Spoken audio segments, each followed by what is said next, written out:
अदब खान सुबह सुबह दोनों को हदीर के विला ले आया था। पूर्वा जीनत से मिलकर ऐसे खुश हुई जैसे बिछड़ी हुई दोस्तों से मिल गई हो। जीनत ने उसका ख्याल भी तो बहुत रखा था, बिल्कुल एक छोटी बच्ची की तरह। ईसा आते ही खानजादा के रूम में लंबी तान कर सो गया। यहाँ ये सकून था कि सब कुछ बना बनाया मिलता था। सना बेगम की कॉल्स पर वो दिन ढले जागा। वो जाने क्या क्या दुखड़े रो रही थी। मूसा बदल गया है, जर्शे चालाक है, खानजादा बिल्कुल लिहाज नहीं करता, वगैरह वगैरह। उसने हूँ हाँ करके सब सुन लिया। उसे घरेलू सियासत से कभी पहले दिलचस्पी नहीं थी और ना अब थी, और खानजादा जो चाहे कर ले, उसके खिलाफ वो कुछ नहीं सुन सकता था। अभी उन्हें तसल्ली देकर उनके पूछने पर अपना हाल देने लगा। तुम अकेले रहते हो, आ जाया करो ना हवेली, वीकेंड पर ही। उदास नहीं होते हो, खुद ही सब काम करते हो। वो माँ थी, इन बातों में भी फिक्र रहती थी। काम तो करना पड़ता है, मगर कुछ दिन के लिए हदीर लाला के घर आ गया हूँ। अब यहाँ तो आपको पता है, पानी भी उठकर खुद नहीं पीऊँगा। और वैसे मैं अब अकेला नहीं हूँ, एक बहुत प्यारी पिंक सी कैट पाली है मैंने, बस दूध का ख्याल रखना पड़ता है, वैसे दिल लगा रहता है। वो शरारत से पूर्वा का बताते हुए मज़े ले रहा था। ये कैसी बिल्ली है जो पिंक है? चलो ठीक है, खुश रहो, ज़्यादा करीब मत करना उसे। हर वक्त उनके बाल अच्छे नहीं होते, खाने में चले जाएं तो मसाला होता है। बिल्ली पालने की क्या ज़रूरत थी? लास्ट सेमेस्टर कंप्लीट करो तो कुछ दिन के लिए मेरे पास आकर रह जाना। उन्होंने हिदायत देकर समझाया तो वो कहका लगाकर हंसा। मोबाइल पर खानज़ादा की आती कॉल पर वो चौंका। सना बेगम से जल्दी बात ख़त्म करके कॉल बंद की। कॉल अटेंड की तो हाल अहवाल के बाद वो सीधा अपनी बात पर आया।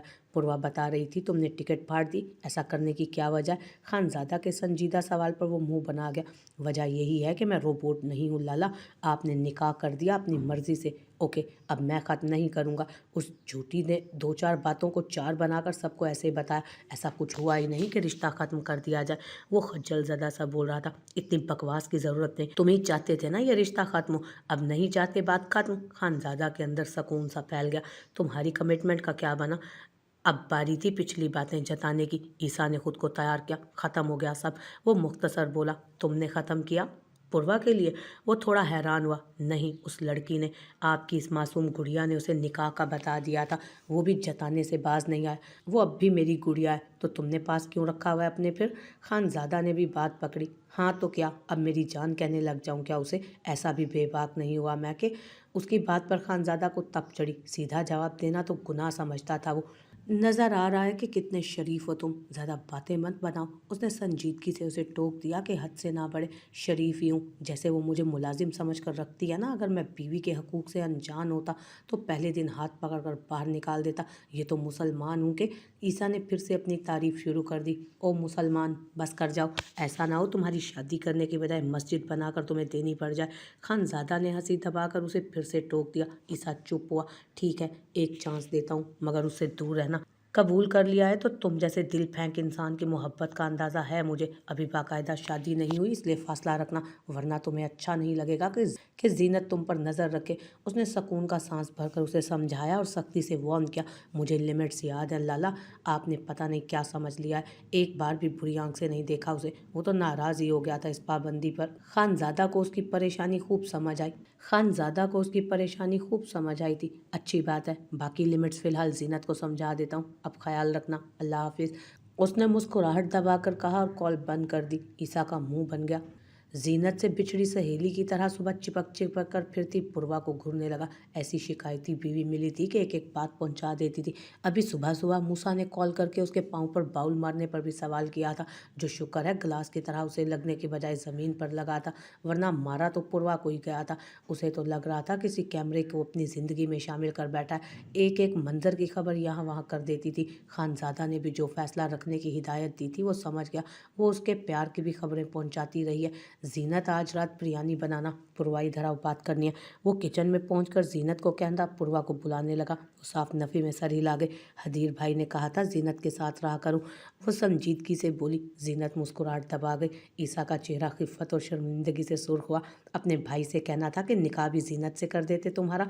चालाक बिल्ली, इधर आओ। वो दांत कचकचा कर बोलता उसका हाथ पकड़कर खींचता हुआ बाहर ले गया। पूर्वा को अंदाज़ा था कि जो शिकायत का प्रोग्राम वो चलाती रही है वो खूब हिसाब लेगा। छुपने और बचने की नाकाम कोशिश जाती देख वो घबरा गई। वो बाहर ले जाकर सोफे पर बैठता उसे भी खींच कर बिठा गया। पूर्वा हवाइयाँ उड़ते चेहरे के साथ मदद तलब नज़रों से यहाँ वहाँ देख रही थी। शायद कोई आ जाए और उसकी जान बच जाए। तुमने फिर से अपने उन जिन भाइयों को मेरी शिकायतें लगाई? उसने घूरते हुए सवाल किया तो वो ईमानदारी से इस बात में सर हिलाकर झुका गए। क्यों? बच्ची हो जो हर बात बताओगी। हस्बैंड वाइफ के दरमियान लड़ाई और मुकाबला चलता ही है और अच्छे लोग आपस की बात दूसरों तक नहीं बताते। उसने पूर्वा की कम अकली को कोसा। जितनी मासूम बन रही थी उतनी थी नहीं। वो जानता था जानबूझकर करती है ये सब, बदले ले रही थी। अब समझाने की कोशिश की तो वो फर्माबरदारी में सर हिलाने लगी। आइंदा कोई बात मत बताना, ओके, वरना ये निशान देख रही हो। ईसा ने अपने गाल पर उसके दांतों का नीला हो चुका निशान सामने किया। ये उन्हें दिखाया तो वो दोनों अच्छे से बताएंगे तुम्हें। क्या तुम्हें परमिशन दी थी कि मुझे मारो? उसने जताते लहजे में सवाल किया तो पूर्वा परेशान हुई। नहीं बताऊंगी कुछ, आइंदा नहीं बताऊंगी। नफ़ी में सर हिलाती फौरन वो उसे यकीन दिलाने लगी। वो चेहरे पर फातिहाना मुस्कुराहट सजाकर उसे देखने लगा। गुड, अब हम ठीक हैं तो अब तुम मुझे बताओ, मैं तुम्हें अच्छा लगता हूँ क्या? उसके नर्मो मुलायम हाथ की हथेली पर लब रखता वो पूछने लगा तो वो नफ़ी में सर हिलाती रुक गई। सर हिला देगी तो वो खा नहीं जाएगा। अच्छा, क्यों नहीं अच्छा लगता? बस पहले मैं गुस्से में रहता था इसलिए तुम्हें डांटता था। ये भी तो देखो अब तुम्हारा कितना ख्याल रखता हूँ। काम भी नहीं करवाया कभी। उसका नफ़ी में हिलता सर देखकर वो बेसाख्ता अपनी अच्छाइयाँ बयान करने लगा। वो खामोश रही। उसे ये भी याद था कि वो बहुत बार कह चुका है कि वो उससे इरिटेट होता है। उसकी ड्रेसिंग नहीं पसंद, उसकी बचकाना नेचर नहीं पसंद और वो उस पर एक ज़बरदस्ती लादा बोझ है। उसे सब याद था, केयर भी और चिढ़ना भी। अच्छा छोड़ो, ये बताओ सबसे ज़्यादा किससे मोहब्बत है? ईसा ने उसका खोया अंदाज देखकर बात बदल दी। पूर्वा चौंक गई। अपिया से। वो मुख्तसर जवाब देकर उसे देखने लगी। उनसे कम? उसने फिर पूछा। सब, मामा, बाबा, आनी, आपी, कैफ, गुफरा, हदीर भाई, मोरे, गुलजान और अंकल भी। उसने उंगलियों पर गिनकर सबके नाम बताए। ईसा का नाम कहीं नहीं था। उनसे कम? इस बार माथे पर बल डालकर पूछा। मेरी बेस्ट फ्रेंड हनिया और जीनत बाजी। इस बार भी नाम नहीं था। उससे तो जीनत की वैल्यू भी ज़्यादा निकली। उसका पारा हाई हो रहा था। और मैं? उसकी कलाई दबोचकर अपनी तरफ खींचते गुस्से से सवाल किया। हद हो गई थी। केयर और फिक्र तो एक तरफ, इतनी मोहब्बत करने लगा था उससे, इतनी तवज्जो दे रहा था उसके लिए दुनिया से बढ़कर और सबसे पहली तरजीह बन गई थी वो। मगर उसके अजीज़ लोगों में वो कहीं नहीं था। आप भी? पूर्वा ने डर कर उसे देखा। मैं क्या? हाँ, जीनत भी बाजी हो गई। सारे जहान के हर भाई बाजी केयर लिस्ट में है और मेरा क्या? तुम्हारे लिए सबसे पहले ईसा होना चाहिए। वो गुस्से से जल उठा, सबसे ही जेलस हुआ था। आप अच्छे हैं, आप भी अच्छे हैं। पूर्वा खौफजदा से उससे बाजू छुड़वाने की कोशिश करने लगी। नहीं चाहिए तुम्हारा तरस, तुम निहायत सेल्फिश लड़की हो। ईसा को खुद पर भी गुस्सा आ रहा था। यूनिवर्सिटी में, ख़ानदान में, हर जगह उसे पसंद किया जाता था। उस जैसा मकबूल इंसान मोहब्बत भी किससे कर बैठा जो बस जलील करवाती थी उसे। मोहब्बत तो बिल्कुल नहीं करती थी। छोड़े मेरी बाजू को, दर्द हो रहा है मुझे। उसके हाथ की सख्त करीब से पूर्वा का बाजू टूटने वाला हो गया। चुप, खबरदार जो दूर रहने की कोशिश भी की मुझसे तो। उसके बाजू छुड़वाने की कोशिश पर जनूनी सा होकर बोलता उसे खींचकर वो खुद से लगा गया। गिरफ्त ऐसी थी कि उसका सांस लेना मुश्किल था। ईसा जी छोड़े मुझे, सॉरी प्लीज़। वो पूर्वा, मुझसे मोहब्बत करना तुम्हारी आसानी के लिए ज़रूरी है वरना मुश्किल में पड़ जाओगी। उसे बदस्तूर खुद से लगाए वो ज़िद्दी लहजे में बोला। वो उसे अपने हिसार में, अपनी मोहब्बत में और इश्क में कैद कर लेना चाहता था। वो जनूनी था, ज़िद्दी था। कुछ चाहता तो मिल जाता, नहीं मिलता था तो छीन लेता था। वो मोहब्बत कर रहा था, फ़िक्र कर रहा था, मगर जवाबन मोहब्बत नहीं मिल रही थी। बेसब्रा हो रहा था। भूल गया था कि पूर्वा भी इंसान है। जो चीज़ नहीं थी वो उसके करीब नहीं थी। उसकी जनूनी मोहब्बत से डरती थी। वो समझ नहीं पा रहा था जायज़ मोहब्बतों में नरमी होती है, अपनायत होती है और वो सख्ती बरत रहा था। उसके दिल में अपने लिए खौफ पैदा कर रहा था। ख्याल रख, जो दिल में थोड़ी जगह बनाता था ज़बरदस्ती करके वो सब ज़ाया कर देता था। रिश्ता बन चुका था, निभाना नहीं आ रहा था। रात को वो खाना खाकर लॉन में वॉक करता अपना दिमाग ठंडा करने लगा। कब पूर्वा उससे मोहब्बत करेगी? कब वो उसके करीब आने पर दूर होना छोड़ देगी? फ्री होकर पूर्वा के रूम में गया तो सॉफ्ट लाइट्स ऑन थी। कालीन पर बिस्तर बिछाकर जीनत अपने बच्चों समेत सो रही थी, जबकि बेड पर पूर्वा अपने लापरवाह हुलिये और बेतरतीब अंदाज में सो रही थी। उसने मुंह बनाया, यानी खानजादा जीनत को उनके दरमियान ला चुका था। अब वो पूर्वा के पास नहीं सो सकता था। दबे पांव उसकी तरफ बढ़ा और ब्लैंकेट उस पर सीने तक खींचकर ठीक किया। हाथों को लबों से लगाकर ब्लैंकेट में छुपा दिया, फिर झुककर निहायत नरमी से उसके गाल छुए। ये नरमी जाने पूर्वा के सामने कहाँ खो जाती थी। उसका जनूनीपन और गुस्सा अवध आता था। खुद को लान तान करता पलट कर चला गया। जीनत ने खामोशी से उठकर तमाम लाइट्स ऑफ की और नीलगू रोशनी जलती छोड़कर एक नज़र बेड पर डाली। कुछ वक्त पहले फैला हुआ बिखरा हुआ ब्लैंकेट अब उसके गिर्द अच्छे से लिपटा था और पूर्वा सुकून से सो रही थी। वो मुस्कुराकर अपने बच्चों के पास सिमट कर सो गई। खानजादा को सरदारी सौंप दी गई थी। सरदार ऐसा जो जिरगा में बैठ जाए तो चाहे दुनिया उल्टी हो जाए अपनी बात से पीछे हटना गुनाह समझता था। रिवायती शलवार कमीज में मर्दाना शॉल कंधे पर डाले वो दराज कद और दिलकशी का मुंह बोलता सबूत लगता था। रवैये में नरमी मगर चेहरे पर निहायत सख्त तासुरात। फैसले अटल और दो टोक करता था। फैसले अटक और दो टोक करता था। नाहक फैसलों पर अटक जाता तो चाहे जितना समझा लो। रिवायत भाड़ में झोंक कर वो करता जो बेहतर हो। अदब खान उसके हम कदम रहता और हर फैसले पर सबसे पहले वही इत्तफाक करता। कत्ल के बदले वन्नी का नाम भी आ जाए तो भड़क जाता था। इलाके में नए सरदार की धाक बैठ चुकी थी। कुछ लोगों ने सुख का सांस लिया तो कुछ उसके फैसलों से इख्तलाफ कर रहे थे। वो पहला सरदार था जो वन्नी की बजाय कातिल को सामने कर देता था। कसास जायज़ है मगर कसास में वन्नी लेना गलत तरीन फैसला। खून के बदले खून या खून के बदले ज़मीन या पैसा, ये ऑप्शन देकर वो डट जाता।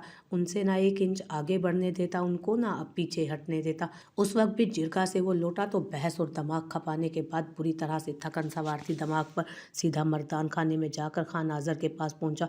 मोरे गुल को लेने गया था मैं आज, हाकिम खटक साहब ने नहीं भेजा। वो चाहते हैं आप खुद लेने आए और उनसे माफ़ी मांग कर ले आए। बाप के पास बैठकर वो संजीदगी से बोला तो वो लब भींच गए। तुम भी चाहते हो मैं माफ़ी मांगूं? संजीदगी से बेटे को देखकर सवाल किया। मांगनी तो चाहिए। यहाँ सबसे ज़्यादा जुल्म तो आपने किया है उन पर। बीवी थी वो आपकी, उनकी ढाल नहीं बने, उन पर हाथ उठाया, सख्ती की। आपके बच्चों की माँ बन गई तब भी मुलाजमा से बदतर मकाम रहा। हालांकि हम दोनों जानते हैं आपकी माफ़ी अब उनके लिए कोई मायने नहीं रखती। वो यहाँ वापस आना चाहती हैं अपने बच्चों के लिए।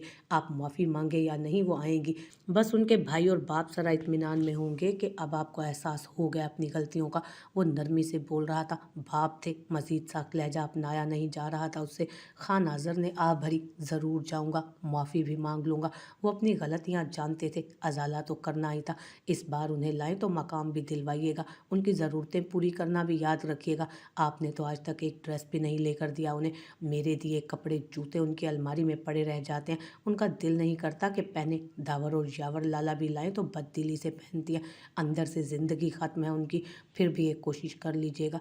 उसने आहिस्तगी से बाप को एहसास दिलाया। वो शर्मिंदगी से सर हिलाकर रह गए।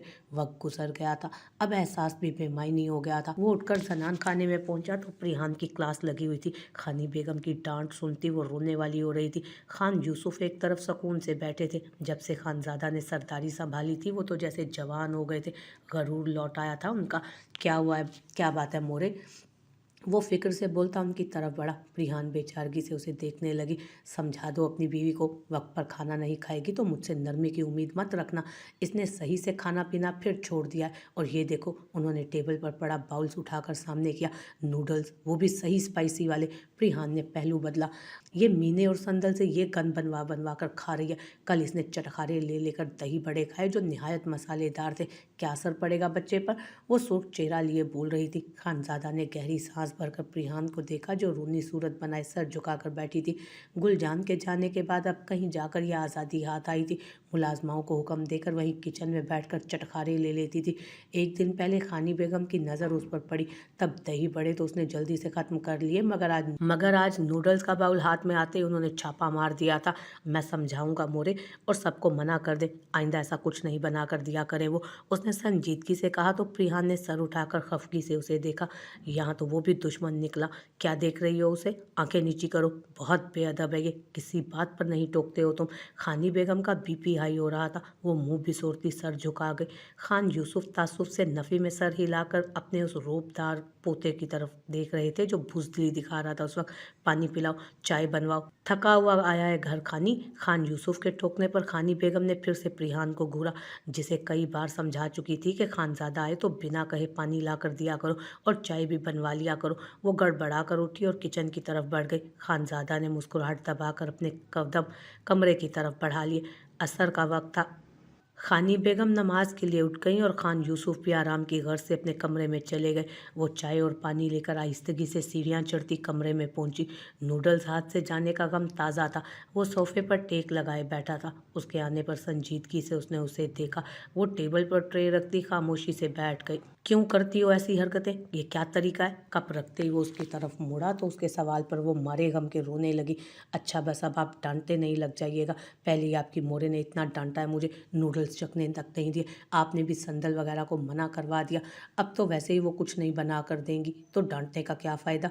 वो रोते हुए बोल रही थी। खानजादा को हंसी आई। वो अपने चटखारों के गम में रो पड़ी थी, जैसे बहुत बड़ा जैसे बहुत बड़ा जुल्म हुआ उस पर, नहीं डांटता, अब रोना बंद करो। ऐसी कंडीशन में से सब अच्छा नहीं होता पागल लड़की। वो हंसी दबाकर उसे समझाता खुद से लगा गया। आज आखिरी बार अगर बनवा ही लिया तो खा लेती बस। प्रिहान का गम हल्का नहीं हो रहा था। उसे अंदाज़ा था अब किचन में संदल और मीने खा रही होंगी नूडल्स।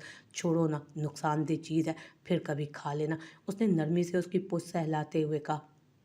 बाद में कब, फिर मोरे गुल आ जाएंगी, वो भी नहीं खाने देती।